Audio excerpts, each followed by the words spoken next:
things were much simpler, and so it seemed, it was a troubled land.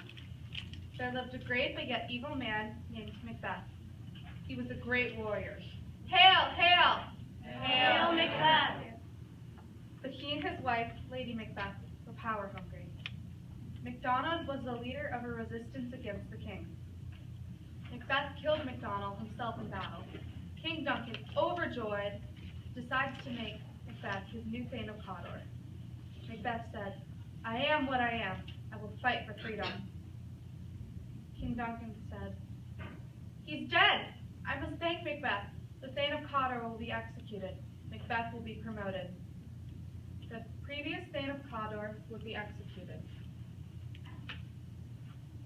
One day, Macbeth and one of his best generals named Banquo went to go see 3 witches. The witches were crazy. The witches gave Macbeth a prophecy about his future.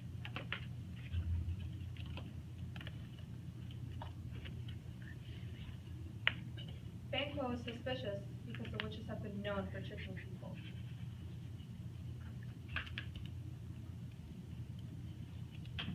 The witches told Macbeth that he and his descendants would be kings. A drum! A drum! Macbeth has come! All the witches danced around in a circle together. We weird sisters, hand in hand, swift travels over sea and land. Dance around and around like so, 3 times to yours, 3 times to mine, and 3 times again to add up 9. Enough! The charm is ready. Macbeth said to Banquo, "I have never seen a day that was so good and so bad at the same time." Banquo replied, "How far is it to be to Fords?" "What are those creatures?" He saw the witches. "They're so withered looking and crazily dressed. They don't look like they belong on this planet, but I see them standing here on Earth." He yelled to the witches, "Are you alive? Can you answer questions? You seem to understand me because each of you has put a gruesome finger to her skinny lips. You look like women, but your beards keep me from believing that you really are." Macbeth yelled, "Speak, if you can't. What creatures are you?" The witches yelled, "All hail Macbeth! Hail to you, Thane of Gaines! All hail Macbeth! Hail to you, Thane of Cawdor! All hail Macbeth, the future king!"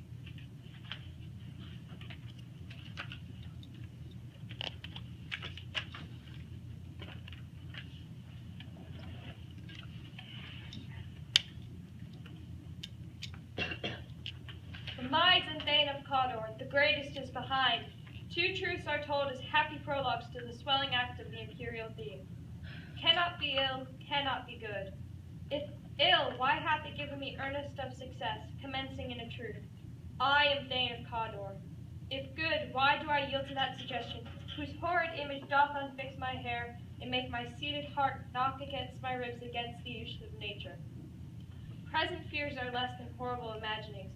My thought, whose murder yet is but fantastical, shakes so my single state of man, that function is smothered in surmise, and nothing is but what is not. If chance will have me king, why chance may crown me without my stir. Come what come may, time and the hour runs through the roughest day.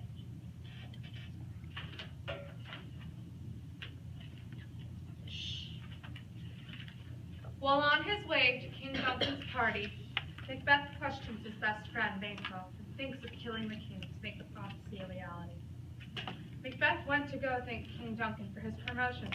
Macbeth thought, "Duncan's such a good king, but I must do what I must. My power is more important." Macbeth said to King Duncan, "All hail your majesty, King Duncan, and thank you for the promotion." King Duncan replied, "Happy to help one of my best thanes." Loyal Banquo sadly gives nothing. King Duncan and Macbeth begin to talk. "The man who previously had your position, I trusted him." The king announces that his son Malcolm will be the new Prince of Cumberland. Macbeth sees Malcolm as a threat to the throne because he is power hungry for the throne. Lady Macbeth learns by letter of the witch's prophecies. Fearing Macbeth is too compassionate to kill King Duncan, she asked the gods to remove her of all signs of compassion and femininity, replacing these with cold, remorseless ruthlessness.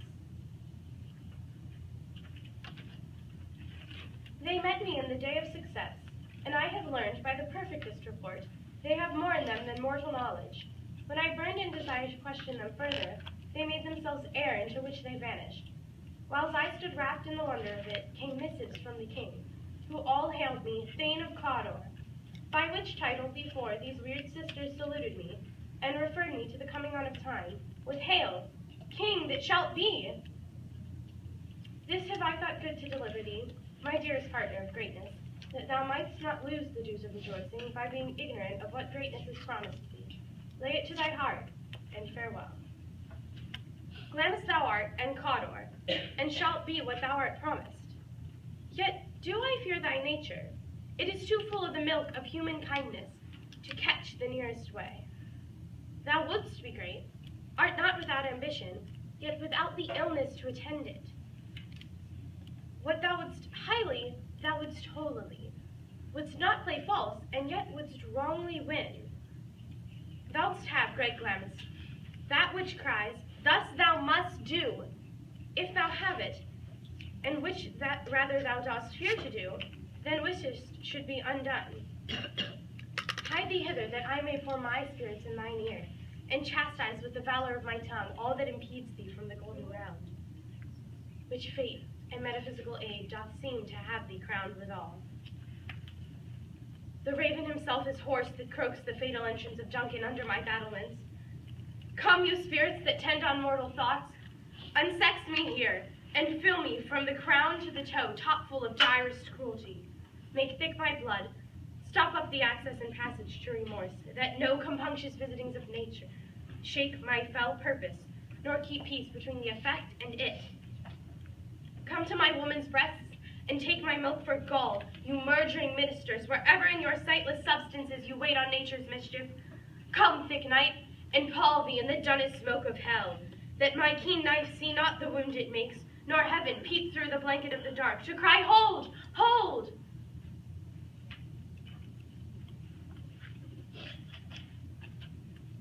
Gods, take my womanhood. Make me cold and ruthless like a man. Make me heartless. Help me to kill the king. The couple decides that they will invite the king to their castle to help speed up the prophecy. Macbeth can't decide whether he's going to kill the king or not. Meanwhile, Banquo and his son arrive at Macbeth's castle, as does King Duncan. Banquo is troubled by the three witches' prophecies and tells Macbeth this without his son. Macbeth pretends to not take the three witches seriously.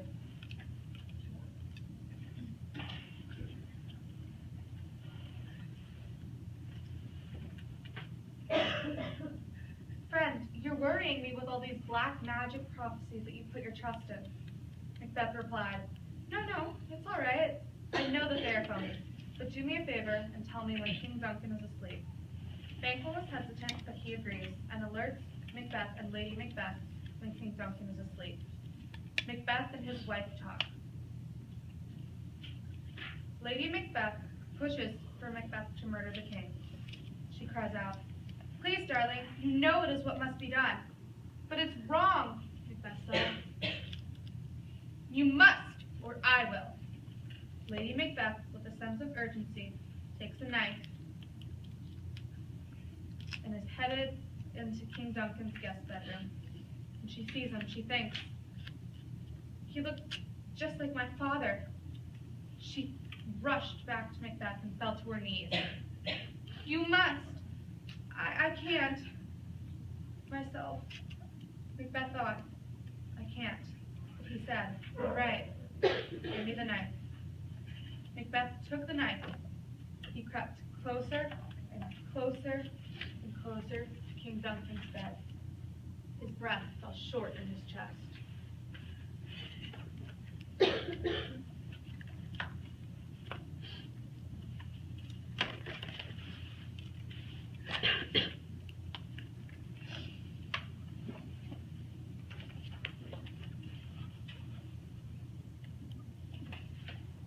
Is this a which I see before me, the handle toward my hand? Come, let me clutch thee. I have thee not, and yet I see thee still. Art thou not the fatal vision, sensible to feeling as to sight? Or art thou but a dagger of the mind, a false creation proceeding from the heat oppressed brain? I see thee yet in form as palpable as this which now I draw. Thou marshalledst me the way that I was going, and such an instrument I was to use. Mine eyes are made the fools, oh the other senses, or else worth all the rest. I see thee still, and on thy blade in dungeon gouts of blood which was not so before. There's no such thing, 'tis the bloody business which informs thus to mine eyes. Now o'er the one half-world nature seems dead, and wicked dreams of use the curtain sleep. Witchcraft celebrates pale Hecate's offerings, and withered murder, alarmed by his sentinel, the wolf whose howls is watch. Thus with his stealthy pace, with Tarquin's ravishing cries towards his design, moves like a ghost. Thou sure and firm set earth, hear not my steps, which way they walk, for fear thy very stones prate of my whereabout, and take the present horror from the time, which now suits fit. Walls I threat, he lives. Words to the heat of deeds too cold breath gives. I go and it is done. The bell invites me. Hear it not, Duncan, for it is a knell that summons thee to heaven or to hell.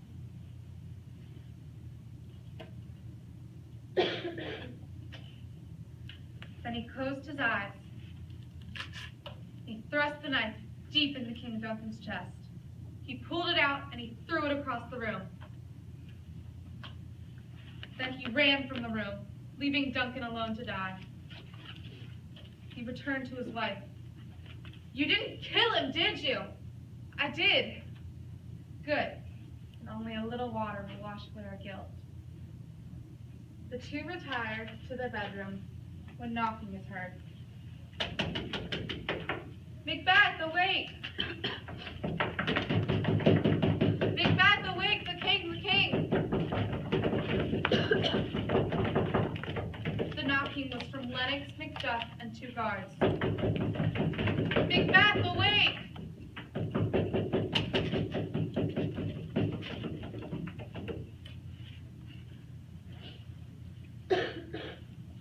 This can't be! Duncan was just alive. Lady Macbeth begins to sob. Macbeth screams, how? Why, it must have been the guards. Macduff and Lennox break the news of his death, and the news of King Duncan's death reaches all of Macbeth's castle. Lady Macbeth faints. Enraged, Macbeth kills the two guards after claiming that they killed the king.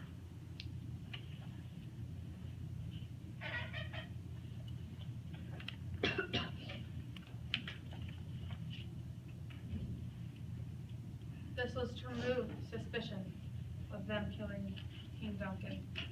Lady Macbeth smiled slyly as she returned to her room, blood on her hands.